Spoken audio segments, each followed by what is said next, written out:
start taking a deep breath together.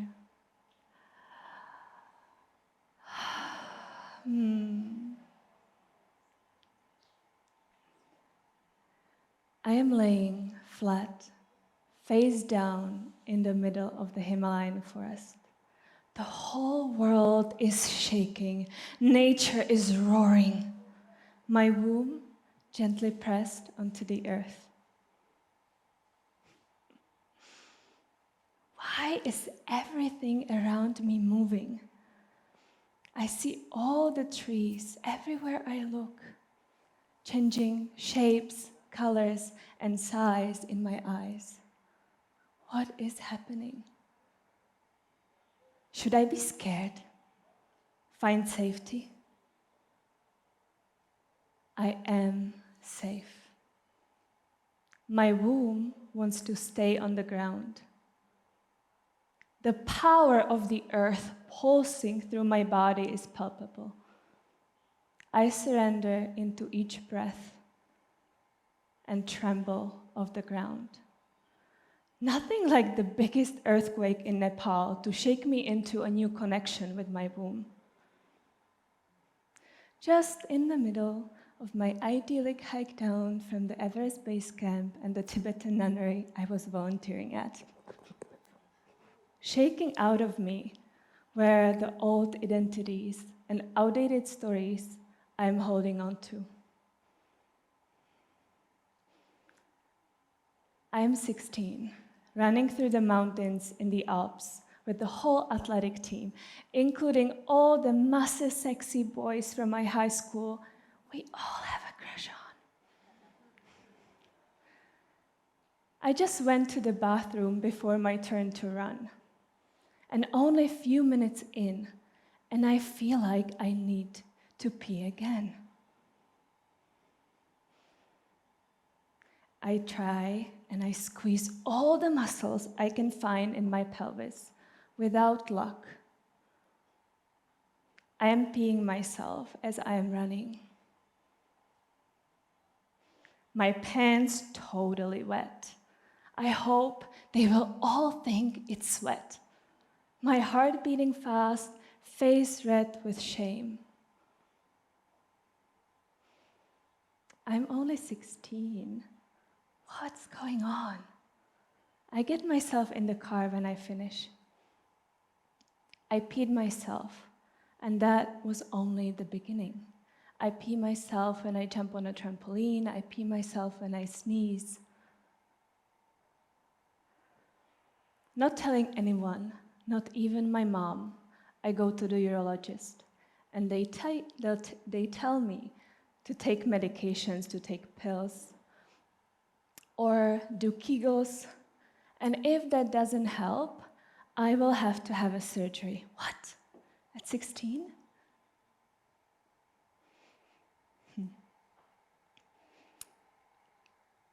I don't have pelvic floor prolapse. I didn't give birth. And I am not a grandma needing incontinence pads. Excuse me, I'm only 16. That is what's rolling through my mind on repeat. What I do have is a competitive personality, the one who wants to achieve and prove from not being enough, the one who's taught to tough it up and keep it in. That is what's causing the tension and the contraction.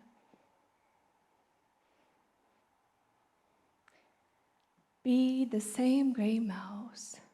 Don't make too much noise. Don't bother anyone else. You cannot be different. Instead of being taught and shown how to love my body, how to empower myself, my gifts and uniqueness of my soul as a teenager girl.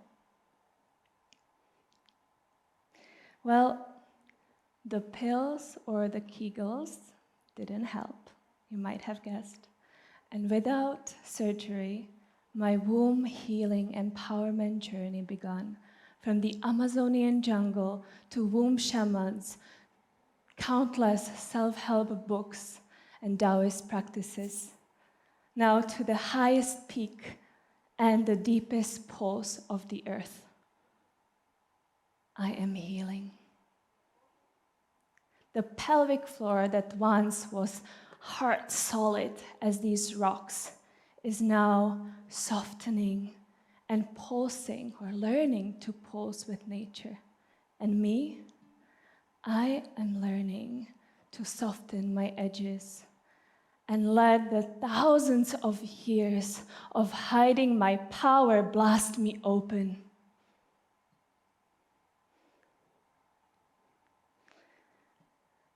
And now in the forest, dancing with the ground, I can feel the power of both of us. Another round of the tectonic plates moving with a huge surge of psychedelic strength in the Everest region.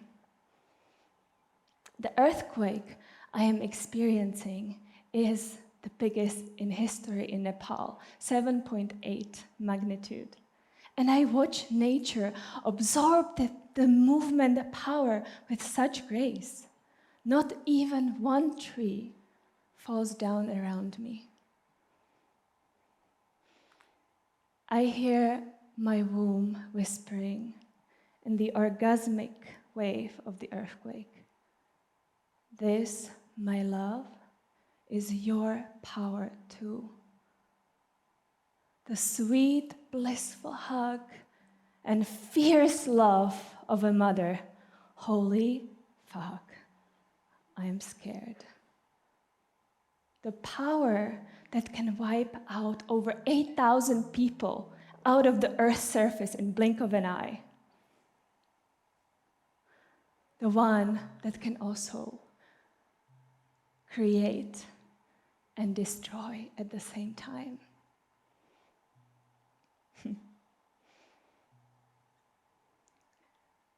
And the one that can hold the magic of creation with compassion, kindness, and care. How do I even begin to learn to use this power responsibly if it can create and destroy at the same time? How do I know when it's time to birth and create, and when it's time to let go, let die, even destroy?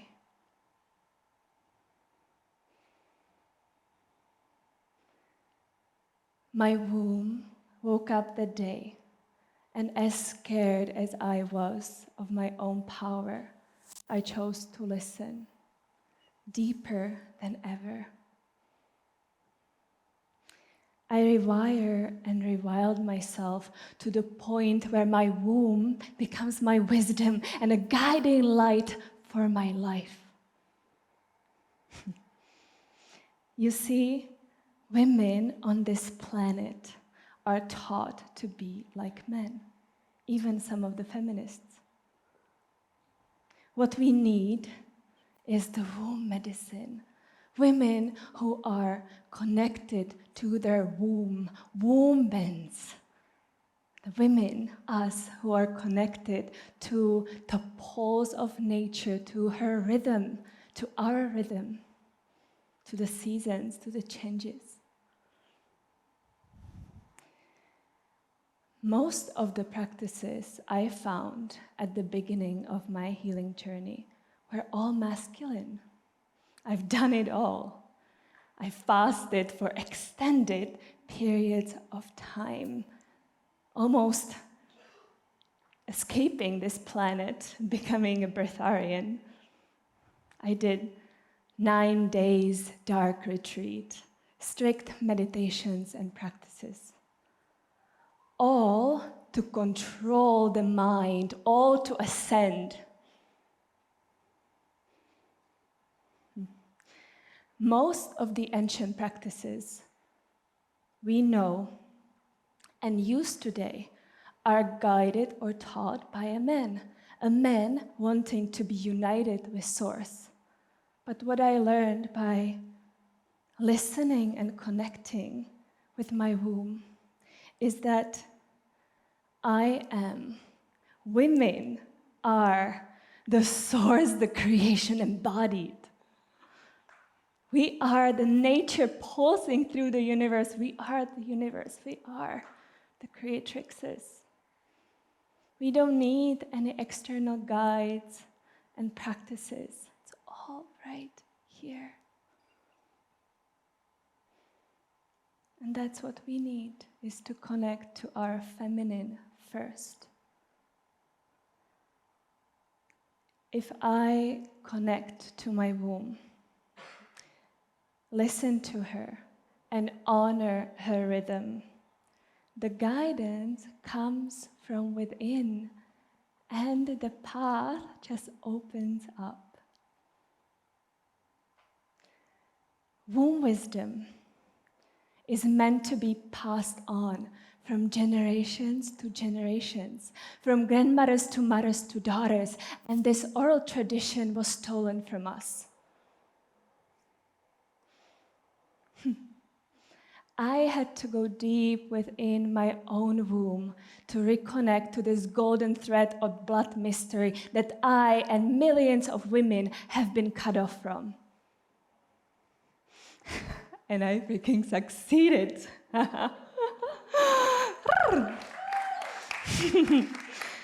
What I experienced by healing and empowering my womb is beyond magic. I have connected, and hundreds of my clients have, to the true source of their intuition. That goes further than any rational decision ever could. I know and am anchored within myself fully. I experience a deep sense of inner peace and surrender into the unfolding of my life. I bathe in bliss and full body orgasms myself or with my partner I could only dream of before. There's a profound ease in my business and the way that I choose to serve and share my work. And I'm going with the current, inside and out. Not going against it. I used to be that rock trying to move rocks. Now I am the water and I am the fire. I use the energetics and the power of my womb to cleanse, to shift and expand. Did I talk about the pleasure portals? When the womb is alive, she opens the channel to speak our truth. We are grounded in the body, and nothing can shake us from our deep inner knowing and wisdom. So, how can you start your journey, your womb journey, or a woman you love, for the men in the audience? It is very simple, and you won't want to do it because we are so conditioned to keep going in the way that we were taught, the way our society is teaching us, our family, our culture. These simple actions will be challenging. Your mind, your cozy self will get louder, and it will say, stop, no, no, no, no, no, no, no, no, no. Yeah? I hear so many excuses, like, the whole world is going to collapse without me if I take time for myself in these few days of my womb, of my moon time, of my period. I cannot leave my phone, my emails, my kids, and my family. What else can happen, right? What else we can come up with to hold us back from the true power that is within us. So all these excuses, distractions, and coping mechanisms, because to stop, to pause and feel, it really takes something. In silence, deep listening and feeling will arise. All those silent whispers, and you can do that for yourself, of I'm not enough, I don't want this anymore, I'm scared of everything, I'm freaking out, I feel uncomfortable, I cannot do this. And again, I cannot, leave my phone, my family for a moment, the life that I'm living for a few days for myself, that will turn into the most profound shift in your life. All of this can become louder. And this might also happen to you. It is scary. It is new. And yet so ancient. And so us. We were born for this. Our womb is literally programmed to each month to clear, to cleanse all these thoughts and energetics. Our womb is like a sponge that sucks in and holds even all of our past lovers and partners. Even if we are in a long-term relationship, still the imprint, the blueprint is there. And each month we have a chance to release all that. We have a chance to give it to the womb. And what it takes is to allow your womb to show you. And here is your womb journey. So what I suggest, or the first thing that you can do for yourself each month, is to take one day off during your period. And that means without phone, without people, no to-do list, just simply being, breathing, observing.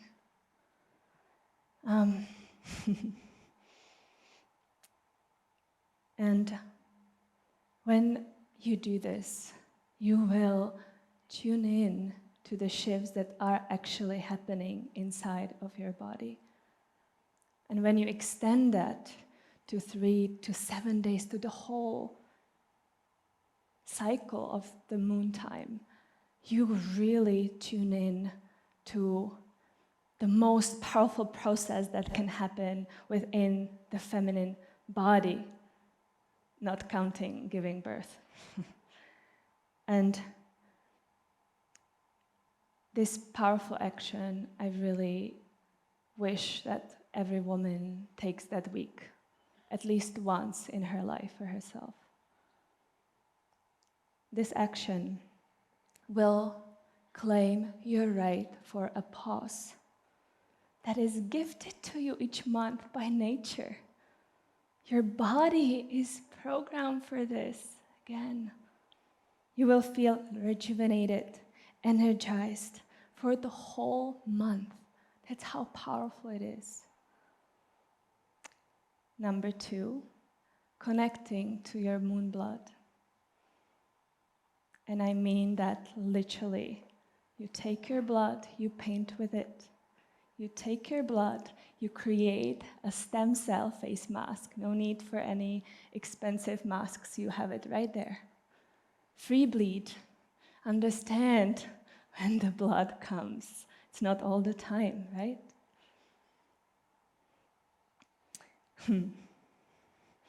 Just get witchy with it. These actions, it creates raw, unfiltered connection that rewires all the times that the feminine was shut from her power, burned alive for her stories, for her wisdom, and for her healing. And lastly, listen to your womb daily. You can just place your hands onto your womb, onto your yoni, and ask, take a deep breath, tune in. What does she want? What does she need?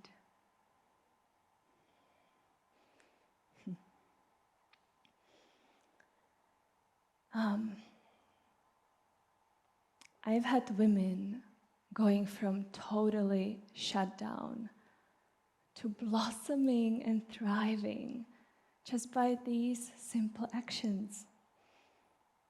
Nothing fancy, a little bit weird for our modern society, but I promise you will glow. One of my clients, Shoshona, came to me without ever experiencing an orgasm. I think she was 25 or 30. And only in a few hours after taking these practices home, I got a message, hey, I had an orgasm for the first time in my life. Wow. Only by listening to the guidance of her womb and of her yoni. Or Alison, she was an overworked financial specialist in London, living in a tiny flat, fancy but tiny, in London, trying to get pregnant. She tried everything, including IVFs, having miscarriages, just so much struggle. And through these wild womb empowerment practices, she is now a radiant mama of a baby boy who is traveling the world, and she just recently bought land in Costa Rica with her husband. Or Katie, she brought in extra 40K in her business by learning to simply receive and be guided by her magnetic feminine energy and essence. It's not necessarily about these numbers or outcomes, but what truly comes. You cannot put a tag or a name to it. If every woman on this planet connected to her wild womb wisdom, this world would be a magnificent, thriving place, a lush planet. And this does not happen through vipassana, through fasting, through intensity for women, right? It happens through patience, softness, surrender, deepening, and listening. Through nourishing and nurturing. We all need to find the mother, the goddess, the woman within ourselves. Instead of following the old power structures of lineages and systems and cultures and religion, and men leading the way, woman leaning into her sensitivity is where magic happens. We are the bringers of love and beauty. Every time I ask for what I need in a moment where I'm sitting in a discomfort, in a struggle, I'm cold or in pain, every time I listen to my womb wisdom, my grandmother cheers for me from the other side, and with her, millions of women who could not do this. When one woman heals, all women heal with her. It is a celebration for us all. Because every woman is a woman. And remembering this activates our creative magic. And it truly is our superpower.